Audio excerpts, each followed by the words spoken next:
Recently, Newscorp columnist Rita Panahi was scathing in a piece she wrote of Victoria Police Force and their command, especially Chief Commissioner Shane Patton. Now, Victorians have grown increasingly disillusioned and disappointed with Victoria Police's leadership. Now, Shane Patton, Graham Ashton's replacement, was seen as the man who would turn VicPol around, clean house and make the changes needed to fix what has become a dysfunctional and incompetent administration that has built up over the past 20 years. On reviewing Panahi's report, the Community Advocacy Alliance, which has more than 600 years of accumulated experience within the organisation and is better qualified than most to comment, agree with her criticism levelled at Patton. And joining us to discuss what should happen with VicPol Senior Command, especially Chief Commissioner, is former Chief Commissioner of Victoria Police, Kel Glare. Welcome, Kel. Thank you very much. Now, it was a fairly scathing piece that was written about Shane Patton, and you seem to be in agreement with most of it. Victoria Police leadership and administration are two different things. One administers systems and processes and leads people. The leadership aspect has been sorely missing for over 20 years. I think it's still missing. I think Shane Patton has done some good things since his appointment, returning police to schools and getting back to community policing. But the failure of Victoria Police over many years now, and it continues, to prosecute serious criminal offences like perjury, like attempting to pervert the course of justice, like conspiracy, will always be an indictment on the Victoria Police. And I have no doubt that Rita was absolutely right. The forces become politicised and it is too close to government. It seems to be following government directions. And we've seen time and time again members of government, ministers, committing criminal offences and not being prosecuted. We go back as far as the red shirts fiasco. It was clearly criminal in my mind, and I spent many years professionally prosecuting for Victoria Police and formed the Police Prosecutions Division. I think I have an understanding of what evidence is. That was criminal. There's been ministers rotting there, living away from home allowance, not charged. They said, oh, they paid the money back. There's been a minister chauffeuring his dog or having his dog chauffeured around in a government car. You know, that's clearly improper. And the list goes on and on and on. And then, of course, we come to I-Cook Foods, where the evidence of perjury and attempting to pervert the course of justice and conspiracy is just so strong, it can't be ignored. And Victoria Police have consistently and persistently refused to take action. That can only be at the government's direction. And we've recently seen the polling must have been pretty bad for Vic Police, because they've come out now with a directive to try and re-engage with the community and try and shift some of the damage that was done during the COVID period. Where do you think that's come from?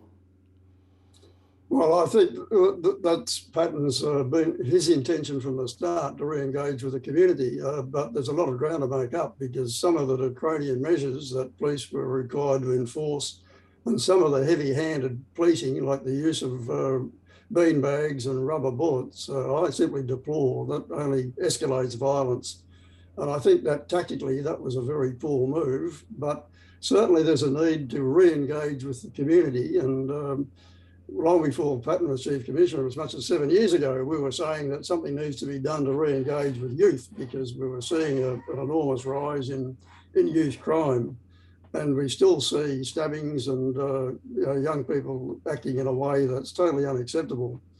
So the basic tenet of getting back to community policing is right, but that's only half the story. When people see criminal offences not being prosecuted, and the average citizen is prosecuted for the same sorts of things, then there's a total loss of confidence in the integrity of the Victoria Police. And I think Rita was absolutely spot on. I think there needs to be a clean out. Disturbingly, there's been a rumour circulating that Brett Gurren has been groomed to take over as Chief Commissioner. Now, he might be a very good operator and absolutely impeccably qualified, but the fact of the matter is that he was a senior advisor and staff officer to Daniel Andrews. Now, it fails the pub test. Never mind the qualities of the man, it just simply fails the pub test.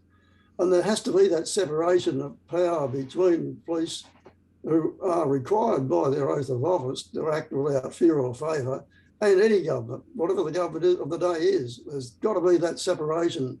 The Chief Commissioner has to be able to have total operational independence, and I see that as not occurring. We saw some vast difference in treatment between the Black Lives Matter protest, the climate protest, and then the COVID protest. And I think Victoria was the only state where we saw that level of police enforcement in the protests. Where does that come from, do you think, Kel? Well, it's inexplicable, and again, you look at the nature of the various demonstrations, and it seems that affects the way in which they're policed, and of course that's ridiculous. Everyone has to be treated in the same way. And our little group, as you said, we've got over 600 years of policing experience. Our group boasts a former Deputy Commissioner in Victoria and a former Commissioner in Queensland, a former Commissioner in Tasmania. We've got retired Assistant Commissioners, we've got very senior officers, and we've got a good sprinkling of citizenry. You know, ordinary, and I mean that in the nicest sense, ordinary average people who bring to the table the community view. And we are absolutely unanimous in the fact that the Victoria Police is politicised and is not honouring their oath of office. How do we get around this, Kel? How do we fix this? Well, we've been saying for a long time that judges should be appointed by a joint parliamentary committee. I think one can extend the same principle to the appointment of chief commissioners, that they should be appointed by a joint parliamentary committee so that whoever is appointed is acceptable to everyone and has no political affiliations. Until that happens, I think we'll again and again see the kind of thing that's occurring, and that's destructive of public trust. There's no question about it. Now, I just want to jump back to the I Cook Foods, as I've been a keen observer of it. We see now that there's an investigation into the leaking of the documents, of the handwritten notes into the investigation, but still no police investigation into the actual wrongdoings.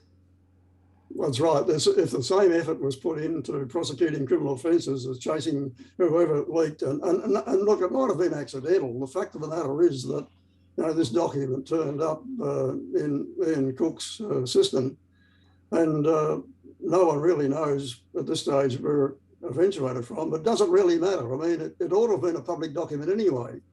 There was no reason for it to be secret. The only reason that would want to be kept secret would be the fact that it's damning of the Victoria Police. Obviously, you know, that's uncomfortable, but of course, if I had acted properly and prosecuted those matters that relate to I Cook's Foods and Ian Cook, then they'd never been in that position of being embarrassed by the document anyway. All right, well, Kel Glare, former Victorian Police Chief Commissioner, thanks so much for your time. It's my pleasure. Thank you. Thank you for having me.